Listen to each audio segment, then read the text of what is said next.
in-person events. You're having prom, not prom, and graduation. What is your kind of plans for these?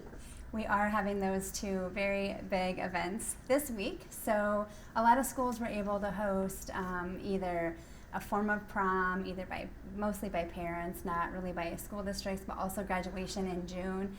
For us in June, we were still one of the hottest counties in the country, and so that was not an option for us. And so we had just said to our kids, you know what, when things start to calm down, we'll reach out to you, we'll ask you how interested you are in having these events. We did host a virtual graduation on the actual date that graduation was supposed to be. And so we weren't sure would kids want to do the two events, but we reached out via survey and enough kids said we do want to have both events. And so this Thursday we're having what we're calling prom, not prom. Obviously it's not prom, there won't be a dance or anything like that, and what it will be is we hope it's going to be a pretty cool community event. So we have about 15 locations in town. Kids will drive to those different locations. The route will be public to the community, so if people want to sit out in their front yards and wave at the kids as they drive by from location to location, when kids get to a location, there will be either a photo booth or something fun to take a picture by. So for instance, we have one person is hosting an 80s theme. So she has an 80s prom booth ready and a little surprise for them there. We've got an old time fire truck at one location. So the kids are gonna just get to take these fun pictures. We'll have some beautiful pictures on the lake as well. They'll go from location to location, and then at 8:30 we're going to kick them back here to the high school where we will have a barbecue on the football field, and so the kids cannot be in groups more than 6. There will be spaces blocked off for each group on the football field. They'll be asked to stay in those groups, and we're having a mentalist come and do a fun event for them at the end. So it's not prom, but it's an event that kind of gives them some closure. Graduation will be the very next night because we couldn't pack enough into 1 week. And so graduation is Friday, and it will essentially look almost exactly the same as always. It usually happens in our gym. This Friday it happens on our football field. We'll use the same squares that we paint for prom, for graduation, for parents to sit in. And the event itself will look very similar, other than we're limiting the amount of guests that kids can bring and moving it from inside to outside. How many guests can kids bring to graduation? Each kid can bring 4 guests. So we wanted to make sure that if any kids had divorced parents, that each could bring their current spouse, and that we could accommodate for that, but also make sure that we kept enough social distancing, that we're keeping everyone safe, and that we don't have an outbreak because of our event.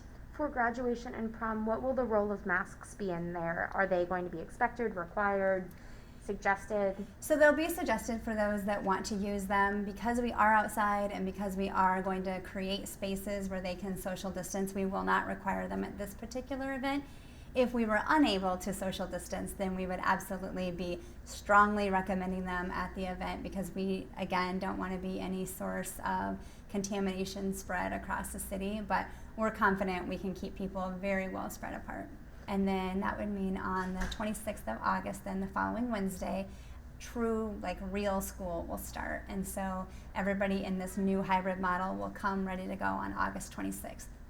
In this almost month before school starts, what are you hoping parents and other family members do to kind of help prepare their kids for this very strange new school year?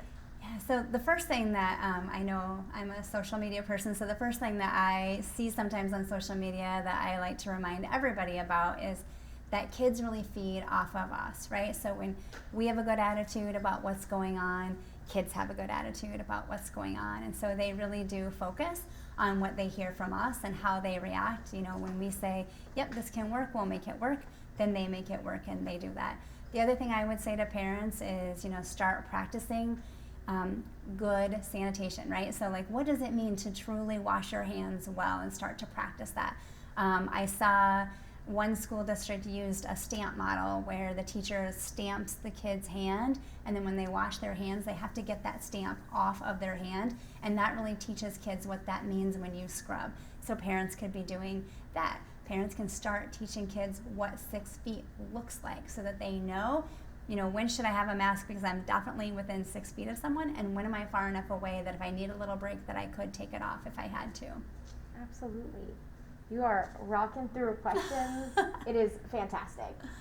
So with the in-school, people are going to be in the building options. If a parent decides that they want their child not to be doing that, will they have to go to fully homeschooling their children, or will there be a more online option for those parents? We have an online option that we're preparing right now. We really do believe in school and the socialization, and we here believe in public school as a way for kids to get a lot of needs met that maybe we can't meet. Like, I can't meet them for my own child on my own, right? And so we understand that people are fearful.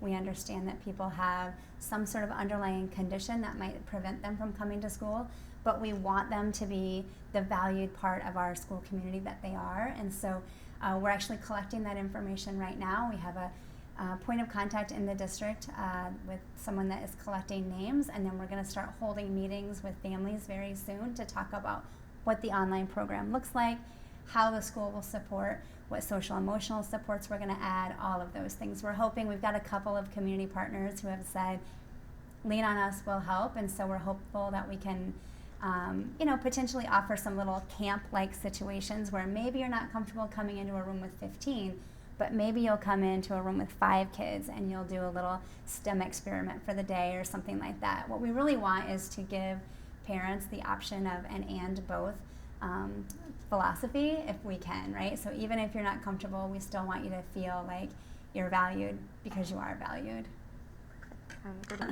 So as of my count yesterday, because I didn't check again this morning, you guys had 17,052 cases, which is a lot for a small area. Mm-hmm. Kind of what happened, what was the timeline? So we had actually very few cases until probably late April, if I remember correctly. My, I can barely remember that it's Monday, so, my days are starting to blur a little bit, but I believe it was around late April, perhaps even early May, that we started to see a rise, and then we did have quite a spike in cases. I know when softball and baseball were starting, so June 1st, at that point, we were a very hot county, and so during that time, we were taking, every precaution we possibly could to make sure that if we participated in those 2 sports, that we were not the cause of even more spread in our community. And just about as quickly as it spiked, it dropped, and so that was an interesting take as well. So we've had much fewer day-to-day cases in the recent couple of weeks, but we did have quite a spike there. Really mid-May to mid-June was a really difficult time, yeah. In the last couple of weeks, in the month of July, you guys have had less than 30 cases, mm-hmm. So things have really flattened off. How has that kind of curve influenced your decisions for this next coming year? So the flattening of the curve has really helped us think about like our events that we're holding this week. When we would get asked in late May, early June, what are you thinking about holding in-person events? We very confidently said nothing until we start to see a drop in cases. I think because we did have such a high spike, as we look at what comes for us next, especially like looking into August, we're still very cognizant of the fact that there was a spike and that whether or not someone has immunity to the virus for a long term is pretty inconclusive, if not the answer being no. And so we also know that we could be a place where that spike happens again. And so that's very influential in helping us think about how we come back to school and what that looks like. What decisions have already been made? What can parents kind of expect going forward?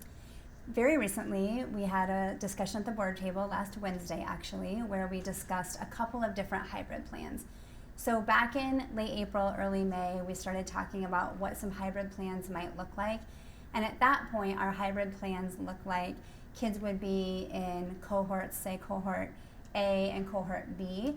And across the district, cohort A would come today to school, cohort B would come tomorrow, and that we would keep kids sort of separated from each other by separating them out in cohorts like on an every other day basis, and that we would move between regular school, the hybrid plan, and then we actually established an even more seclusive hybrid plan, which we called the 25% plan, which essentially, if we got to a point where we couldn't have 10 kids in a room, or only 10 in a room, that we could do that as well. So we had sort of here's our regular school experience, here's our 50% plan, here's our 25% plan, and here's our just online. Since then, though, in looking at what it really might look like in coming back, we actually put that plan against a different plan up to the board last week, and the second plan actually requires quite a bit of change for everyone in the community, and the second plan is the plan that we have decided to move forward with. We had to pick one. There is so much unpacking and so many details that go into all hybrid plans that we said last week, we need to pick a plan and we need to decide what we're doing and we need to do that. So last week at the board table, we had a discussion and decided that we would move forward with a different hybrid plan. Our current hybrid plan focuses on really wrapping our arms around our kindergarten through second grade students. So we really believe that in kindergarten through second grade, that kids establish true foundational literacy and numeracy skills. I believe our number one fundamental purpose of school is to develop people who turn into tax-paying or tax-contributing citizens, right? And so if they're going to be contributing taxpayers later in life, I have to make sure that they get those fundamental skills as early as they can. If we don't do those things, then the chances of them being tax burdens are much higher later on, right? And so we really wrapped our arms around that thinking, that we really wanted to come up with a plan that kept K-2 in school as much and for as long as we possibly could, potentially even without ever having to shut down schools again, which is our overall hope. So in order to do that, we have created a different cohort model. We're calling it a pod model. So our kindergarten through sixth grade kids will actually be put into smaller groups than a normal classroom. So for us, a normal classroom sits at about 25 kids. In this plan, we'll have about 15 kids. So essentially, almost every class splits into two classes. In some grades, they'll have 2 certified teachers. In some grades, they'll have a certified teacher and an associate with a lot of skills, probably someone now that could actually serve as a substitute. The associate would do more of that reinforcing, more of those intervention type things where the teacher would be doing more teaching. So in order to do that, for us, we had to think about, okay, if these K through 6th graders are in these smaller groups, we're going to need more space. We have 2 buildings that are very overcrowded in this district. We're actually building a new building right now. So in order to make the space to do that for our K-6 kids, we had to actually think about where would 7th and 8th grade kids go. So in order to think about that, we thought about who in our school population is the most ready for doing some instruction virtually. And I want to note that I didn't say who is ready for virtual instruction, because I don't know that I believe anyone is ready ever. I got my doctorate fully online, and I don't know that I was ready to do that. But when we looked at that and said who is the most ready to go online, we really felt like that was our high school kids. So we started to look logistically. If our high school kids had half of their instruction face-to-face and half of their instruction online, could that open up space here at the high school to bring up 7th and 8th grade so that we can social distance them a bit and then utilize that extra space created by the high school? So 7th and 8th grade will come here, so this will actually end up being a 7-12 building for 1 year next year. And our high schoolers will also experience school differently. Not only will they be face-to-face half the time and online half the time, they're also only going to be in one class at a time. So if you're familiar with like Cornell College, what they do, they take one class for a month, they get that credit, then they move on to a new class. We're following that model for this year as well. So our kids will take one face-to-face class in the morning at the high school level and one virtual class in the afternoon. And so at any given time, they're in 2 classes. But we also feel like that helps us if there was a need to close a classroom or close this building or whatever, then our kids and teachers are only trying to manage one course at a time, and they can really focus on that. Kids then are only hearing one message from one adult, much like an elementary setting, right? Like when school closed in March, our elementary kids heard from one person for the most part, right? The 3rd graders heard from their classroom teacher. But high schoolers were hearing from potentially 8 different teachers. So then they're getting all these different messages, and everyone has different expectations. So we're trying to really eliminate that. But in addition to that, we're really trying to control who is around each other to control the spread of the virus. This might be a kind of silly question. When does school start? When are you guys planning to implement this? Absolutely. So we are starting school technically August 19th. We have 5 days of what we're calling transition days. So kids will have the opportunity to come back, have some closure with last year's teachers, and then have some new beginnings with next year's teachers. So they might come back for a day and spend half the day with last year's teacher and half the day with this year's teacher. They might come in for some individual conferences during that time. There's just going to be a lot of transition. They might be learning a new building, they might be learning a new classroom, whatever that might be. So we have 5 days set aside in our calendar where kids won't come every day, but they'll come some days. And then that would mean on the 26th of August, then the following Wednesday, true, like real school will start. And so everybody in this new hybrid model will come ready to go on August 26th. In this almost month before school starts, what are you hoping parents and other family members do to kind of help prepare their kids for this very strange new school year?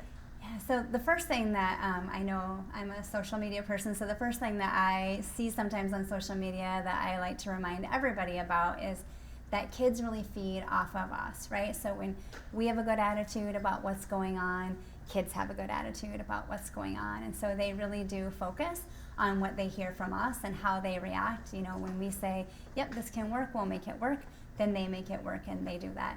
The other thing I would say to parents is, you know, start practicing good sanitation, right? So like, what does it mean to truly wash your hands well and start to practice that?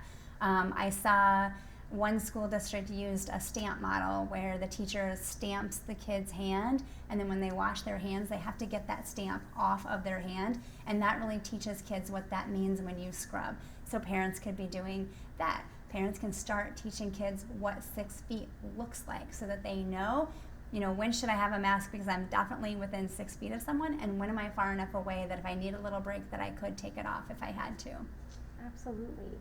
You are rocking through questions. It is fantastic. So with the in-school, people are going to be in the building options. If a parent decides that they want their child not to be doing that, will they have to go to fully homeschooling their children, or will there be a more online option for those parents? We have an online option that we're preparing right now. We really do believe in school and the socialization, and we here believe in public school as a way for kids to get a lot of needs met that maybe we can't meet. Like I can't meet them for my own child on my own, right? And so we understand that people are fearful. We understand that people have some sort of underlying condition that might prevent them from coming to school, but we want them to be the valued part of our school community that they are. And so we're actually collecting that information right now. We have a point of contact in the district with someone that is collecting names, and then we're going to start holding meetings with families very soon to talk about what the online program looks like, how the school will support, what social emotional supports we're going to add, all of those things. We're hoping, we've got a couple of community partners who have said, lean on us, will help, and so we're hopeful that we can potentially offer some little camp-like situations where maybe you're not comfortable coming into a room with 15, but maybe you'll come into a room with 5 kids and you'll do a little STEM experiment for the day or something like that. What we really want is to give parents the option of an and both philosophy if we can, right? So even if you're not comfortable, we still want you to feel like you're valued because you are valued. Some districts around the country are having parents sign a COVID-19 liability waiver. Is that something that you guys are doing? We probably will include a waiver in our registration materials. Not so much because of liability purposes, but more just to say, we recognize that this virus is real, you recognize that this virus is real, and we're both going to do our best to help stop the spread as best we can, even when we're in the school environment. Perfect. So a lot of other areas are expecting reduced instructional hours in this school plan. Is that something that you guys are concerned about or working through? So we know that this new model is going to be a huge burden for our staff. Going from I'm in control of the 25 kids in my room to now I have a teaching partner and the 2 of us are in control of these 30 kids is quite different. Going from I teach geometry for 42 minutes a day to I teach geometry for 3 hours a day, they're very, very different. We also recognize that parents are going to need more just-in-time feedback than maybe they need on a regular year. There's going to be more questions about virus spread. There's going to be more questions about cleaning and do I send my child if they're sick or have they been exposed? There's going to be so much more communication that's needed. So we are looking at shortening our day just slightly, but not enough that it would make a difference even like on our school hours that we turn into the state of Iowa. Absolutely. So there's guaranteed to be some knowledge gaps left from last year because it was pretty hectic. How are those knowledge gaps going to be bridged so that students stay at grade level? We are very lucky in the state of Iowa. Erica Cook at the Iowa Department of Ed has worked with a national nonprofit organization who has created some modules that will help lead staff through both unfinished learning as well as unfinished teaching. The modules will help us think about what assessments we use to determine where those gaps are and when do we remediate those gaps, because some of those gaps we might need to remediate at the beginning of the year, but some of those gaps will need to be remediated just in time as they're a prereq skill to the new standard. And so we're working with that group right now. We also have about 70 staff members who have signed up for a virtual conference with that same company and are going to be learning actually tomorrow and Wednesday, learning a lot about how do you do that and how do you do it successfully. We've used some professional development dollars that we get from the Department of Ed as far as giving teachers more time to start preparing for that. So once they've either gone through the modules or they have experienced the virtual summit, they'll have the opportunity then to work with colleagues and start working through what is this actually going to look like for us. So we know that we could never do enough for it to be enough, but we're trying to get things in place as best we can before school starts. How will the health of students and staff in the buildings be monitored? Is it going to be entirely on parents, entirely on staff? How are you guys going to know that your students are healthy? So we're going to take an and both approach to that. So one thing that we're going to do, we actually just finished a Zoom meeting with local health professionals talking us through a lot of the questions that we have. Of course, we're going to be watching for those telltale symptoms at any point, right? And we are just getting some advice about when do kids go home, even in flu season, when it might be something else, being safe rather than sorry, all of those types of things. We really do believe that with the pod concept that we are going forth with, that we're really going to limit who kids are exposed to. And so even if a kid does come and we miss a symptom or the parents missed a symptom or whatever the case might be, even in those cases, we're going to be in classrooms where the kids are able to be social distanced because we have lessened the class size and put them in spaces where they can better social distance. So we're hopeful that that will be another measure that we take that allows them to not have that exposure. And then in addition to that, like the good and the bad, the good is that they won't be exposed. The bad is that you're going to get really tight with those 15, right? You're going to really become a family with those kids, and we all know how that goes, right? Sometimes I love my family and want to spend time with them, and sometimes I need social distance from them as well, right? And so the good of it is that we really do believe that we can really be a part of the solution with containing the spread with this model. The hard part will be is that kids won't be able to be around as many people as they normally would. So at the elementary level, specials classes, so your art, your STEM, those will come into that environment rather than the kids going out to that classroom where maybe a different class was just in right before they came. So it really will be, they're in this little pod within the school, and that's kind of where they're going to be while they're with us. One of the telltale symptoms is that fever. Have you guys purchased temperature scanners, thermometers? How are you guys going to kind of keep an eye on people's temperature? We do. We are not planning to screen the temperature right now. In fact, that was one of the questions that we asked our local experts this morning, and they said that we probably would spend more time doing screeners than we would catch using that as our main screener. So the main thing we're going to be really watching for is those other signs. You know, the coughing that comes with a fever, the loss of taste, the loss of smell, those things, the difficulty breathing. And then once we see those, then looking at the temperature checks. You know, we are going to remind parents that, you know, having a temperature is a sign, and so we are going to say to them, you know, we need you to be good community partners and help us out as much as you can. Perfect. If a student is living in close contact with somebody who has tested positive, because the spike here didn't happen because of schools, happen because of adults mainly. If a student is living in close contact with somebody who's tested positive, what's the protocol there? We anticipate that the protocol will be that those kids will be asked to stay home. We have not yet seen what the actual protocols will be from the Iowa Department of Health, but the experts that we had on Zoom this morning anticipate that that will be one of the protocols, is that if you're in a home with a positive case, you also need to stay home for the 10 days. If a student is at home in quarantine because they are positive or somebody else is positive, how are they not going to fall behind in the classroom? So that's another advantage to the pod concept, is that we have a lot less kids that each person at the school is sort of in charge of. And so from the K-6 perspective, we're going to use sort of a combination of our virtual instruction and the people that are doing in-class instruction. And we will sort of do this combination with we have a person who is planning to help us with our virtual instruction. That person, in coordination with the teacher, will help make sure that the students stay, intact. At the high school level, because kids will only be in that one class, we're really going to work with the teacher to think about, is it something that could be videotaped and given to the student? Is it a case where that student, 10 days is just going to be too much and they need to take 2 virtual classes right now and not one face-to-face and one virtual? So it'll be a very case-by-case decision-making tree, but we're very confident that the pod situation helps us trace more effectively and helps us make better decisions for all kids.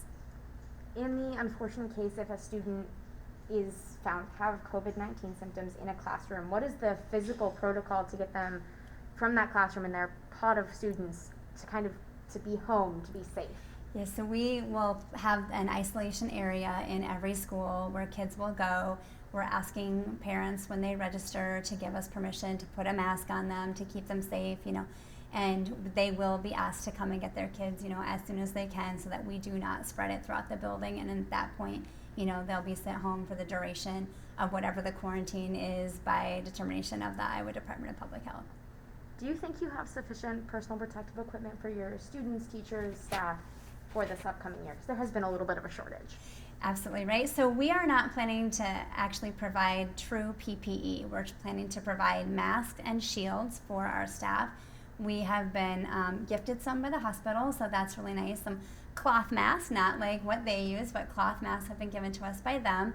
And then we have ordered plenty of shields so that each teacher can also have a shield. The hospital is providing both for staff and for students. And then obviously we're ordering a lot of disposables as well.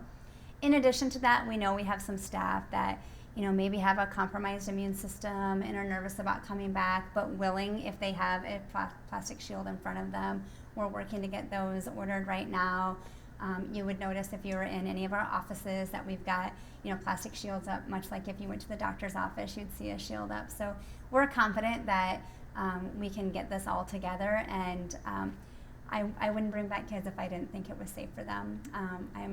I love our kids a lot here in this district, and so if I didn't feel like it was in a safe environment, I wouldn't bring them here.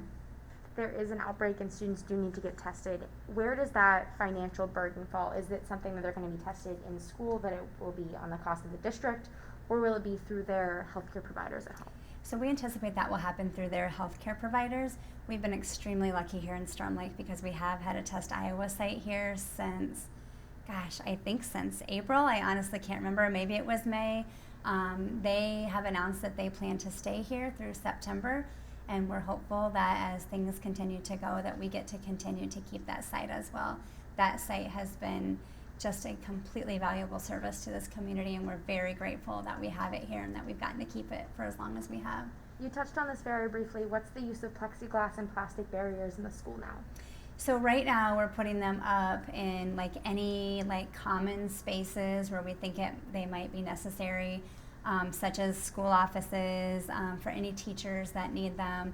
At this point, we're not putting them up in the lunchrooms because we do not anticipate using the lunchrooms to the extent that we would need plexiglass in those locations. We think kids will eat in their classrooms quite a bit, and when they don't eat in their classrooms, we think their pod of kids will spread out in spaces where they're able to be apart from each other and be able to eat safely. And so anywhere that we think is a common area that needs the plexiglass will have that.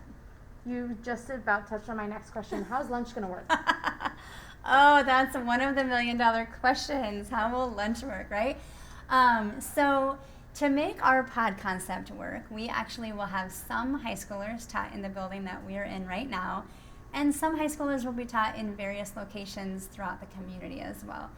So we're going to have a lot of combinations of things happening with lunch. We'll have some kids that are eating in classrooms, some kids that are eating in the lunchroom, some kids that are doing a grab and go lunch. We think that lunch will be one of the most difficult things we encounter this year. And so we're still working out all of the details, but lunch will happen, and we will get it happening safely as well. Some more of those $1,000,000 questions. Yeah. Classes like choir, PE, band, that they're not really sitting in a classroom, how are those going to work? So choir especially, so this is something I did not know 10 months ago, but now I do. This virus is a very droplet-borne virus, and apparently there's a lot of droplets involved in choir. I hadn't really thought of that before, right? Things that I didn't think I needed to know. And so we do not anticipate having large groups of kids singing. We don't anticipate large groups of kids in any sort of band. So what we do anticipate at the high school level, if I'm an AM kid and I have an AM class, then maybe 1 or 2 days a week, perhaps I go to an individual choir lesson or a small ensemble group where I can still be a part of a group, but it's not in that large group session where the chances of spreading the virus are heavier. We look at PE at the high school level as being a competency-based model. So kids come in, again, opposite of their face-to-face time. So we're saying 50-50, but we know that they're going to get a little bit more face-to-face time than 50-50. But they come in, they do different things. We actually have an app that kids can show when they're doing things on, and when they're showing competency in different areas, then at the end of, like when they've met all the competencies, then they get the credit for that course. So those will look very different, and whether they're on-site or off-site is yet to be determined. Recess is a big part of elementary school. Yes. How's that going to be working?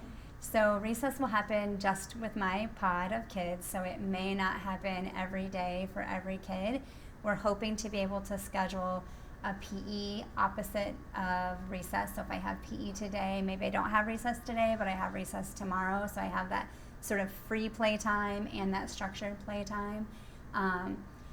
We believe we'll need to clean surfaces in between every group. So I just wrote down some questions in my last meeting this morning about who will do that, how will we make sure it's done, and how do we make sure that those surfaces are safe for the kids. How will buses and really students getting to school work? They're going to be in smaller groups. They're going to be going to different places. Yes. How are we getting to school? Whew. So we have a phenomenal transportation director, and he is currently working on what will be our new bus schedule. And so we anticipate running buses a lot more than we have run them in the past. We'll have a lot of off-site locations that we need to get kids to. Having the high schoolers be here half the time, we're not quite sure yet what that will mean for like true busing across the entire school district, who will need to be picked up for which sessions and all of that.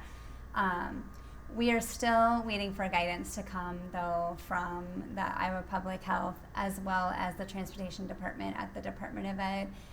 The guidance from baseball, softball was very limited, kids in seats, and so we are waiting to hear more information about that before we make decisions. But we know one thing for sure: masks will be required on the bus.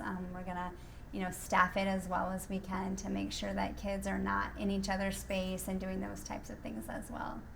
Across all the Department of Educations for Iowa, South Dakota, and Nebraska, they've all kind of addressed the fact that this has been a traumatic time. This has been really stressful. How are you going to address the emotional and just really mental well-being of your staff and students? So we have already we had a certified counselor leave us in the spring when she got promoted in the same company. So we were already needing to replace her. We're actually going to replace her with 2 people. And we're also working on additionally hiring a social worker. And so one thing that we're doing for our kids is putting more staff whose focus is social emotional needs in place for the school year. As far as our staff go, just today, actually this morning, we had our first roundtable discussions. I have people who have been trained in restorative conversations. They've been getting training for the last about 3 weeks now, and now they are turning around and offering some roundtable discussions out to any staff who want to participate in them. So those roundtable discussions actually deal with both what is your uneasiness as you return to school, what are you needing that we're not doing, so those types of return to school things. And then additionally, there's other conversations that will build upon the civil unrest that exists in our country.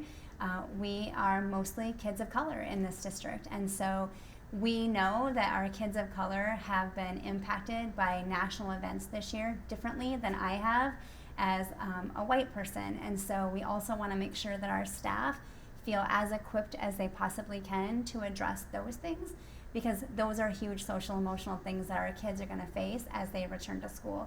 So we're using these roundtable discussions to hit both of those sides of things as we return.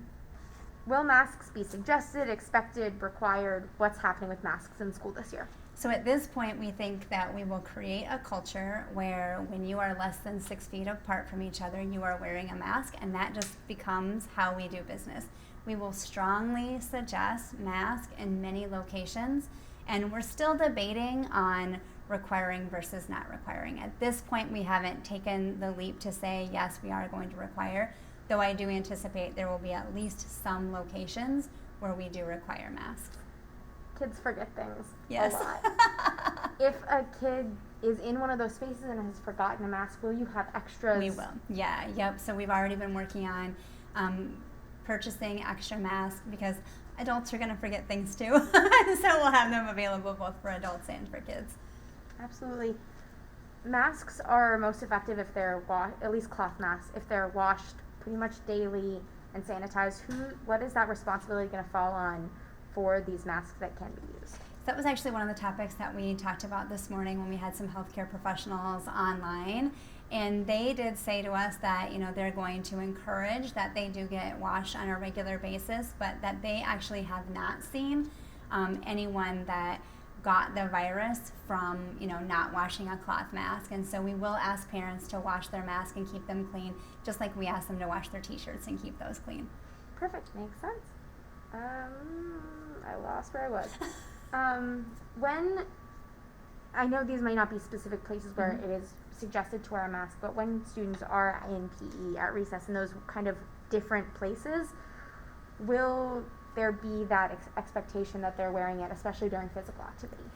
Yeah, so we have a lot of unpacking yet to do with that. We're still, talking to legal counsel on that. We're talking to healthcare professionals, and we're awaiting the August 1st guidance from the Iowa Department of Public Health, and we think that that will have some additional guidance for us. So at this point, we're telling everyone, just don't get overly excited about it until we get some of this guidance, and then once we know, then we'll start to work through the issues that come with it. For students who may not be able to wear a mask because of disabilities or just kind of whatever is going on in their life, do you have alternatives like face shields ready to help those children? We do, yep. So we have purchased a lot of face shields already. And really, just like everything, I think if there's something that we feel pretty proud of in this district is that if anyone has a pretty special need, we work our tails off to make sure that we work with that person and try to get that need met. I'm sure we have stakeholders that would say we're not perfect with that, right? But we really do try to be that district that really works with families and makes things work for their unique situation, and so this will be no different. Governor Reynolds released her very large proposal on what is going to be required. Does that fit with your guys' plans, or have you had to alter it in any way? So it fit actually very well with our plans. So what she said on Friday was that not more than 50% of your instruction can be held virtually, and no one in our district will have more than 50% of their instruction virtually unless they have a specific circumstance where, it's September 15th, my dad got diagnosed with COVID, I'm going to be home for 10 days, I don't want to finish stats, virtually, so I'm going to cut out of stats, I'm going to take a different virtual class, and then I'm going to cut back into stats in the next month. And so we'd have very limited times where an individual student might have more than 50% of their instruction online, but as a whole for the district, counting our hours, we would not have any instances where that would be the case. So what she said on Friday actually fit very nicely into what we already had planned. With the use of substitute teachers, people are going to get sick and you are going to need substitute teachers. Kind of what's the plan to make sure they stay safe and how to make sure they're not bringing something into the school? So one thing that we have done is we've hired a couple of full-time substitutes. One we already had on the books last year, and we talked when the pandemic hit about keeping that in place for this year. We actually have another individual who was already on staff for us and went out and finished his sub-authorization. So we have said to him, you will just, you'll be a full-time employee and we'll put you wherever we need to put you. We're still considering whether or not we need to add one or two additional folks like that. The governor on Friday also opened up who can sub, which actually opened up quite a few people who are already on staff for us. So we may even be able to use people that we already have differently rather than having to use a lot of outside subs. We're still looking at that. Just talking briefly about online learning, have the students been trained in those online learning spaces? How are you going to make sure tech problems don't become a barrier to learning? So no, we were not. I am not someone who believes that 100% of virtual instruction is the best way to get trained. We've had a lot of staff here at the high school and a lot of students who have been in some blended courses, which means they do some of their instruction face-to-face and some of it virtually or on their own self-paced. So we have some pockets of excellence that were already occurring. We did purchase devices for all kids when the pandemic hit because we knew that that alone couldn't stand in the way. We know we're going to need to train parents moving forward. How do you know how your student is doing or how your child is doing in the virtual environment? How do you know how to check their grades, that type of thing? And then additionally, just some regular parent engagement things. How do you help your child be successful at home when we may be in and out of school closures throughout the year? But we do not anticipate that technology will be a huge barrier for us. How are you guys going to be approaching athletics and extracurriculars in the school? So we are waiting for a lot of guidance from the athletic associations on that as well. That was also a discussion that we had this morning with some local health providers. At this point, the athletic union is telling us that they plan to have a normal start to the school year. We are waiting for the guidance that tells us how that will work. So we were one of the districts that participated in baseball, softball, and we had a great experience for the most part. Other than we learned a lot of lessons with what does the word exposure mean? How do you trace who has been in contact or not in contact with this player, that type of thing. But I think the thing that was reinforced more than anything in baseball, softball was that we have some really phenomenal families that work with us, and anytime we had a question and said, "Oh gosh, I don't know. Do you think you were exposed? Do you think you weren't exposed?" And or maybe is there a family member that was exposed? What do we?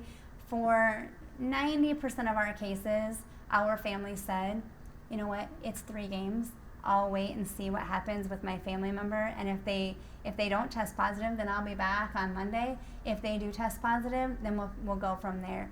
So we were really reinforced that this community is a community that truly cares about one another, and so in 90% of the cases that we had that dealt with anything even that maybe looked like a positive case, our families were just phenomenal to work with, and we always felt like it was very much a partner situation and never like that we were ever at odds with the family.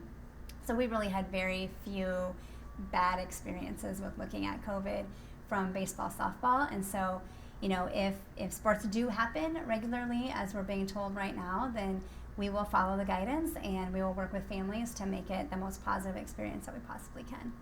Is there anything that I didn't ask that you think is important to add? Oh. Big question. Yeah, right? I think just the thing that I would end with is, again, school will work when we're all working together. So in our case, we know that we've put together a pretty intense plan with our pod model. We know that flips the high school on its head, right? So, oh my gosh, I didn't think about my kid being in half a day face-to-face instruction and now only in one class. What is going on? How is that going to work? We also know at the elementary level that we have parents saying, I really appreciate that you're trying to do the model that gets you in school and keeps you in school. I don't love the fact that my kid's only going to see 15 kids every day, right? So we know we've got like both the positives and the negatives all across the district. And I think the thing that all of us can remember as we go back to school is all of this has to depend on the community working together for the better of the community. And I'm really grateful. That's what our community stands on 99% of the time, is what can we all collectively do to make ourselves better.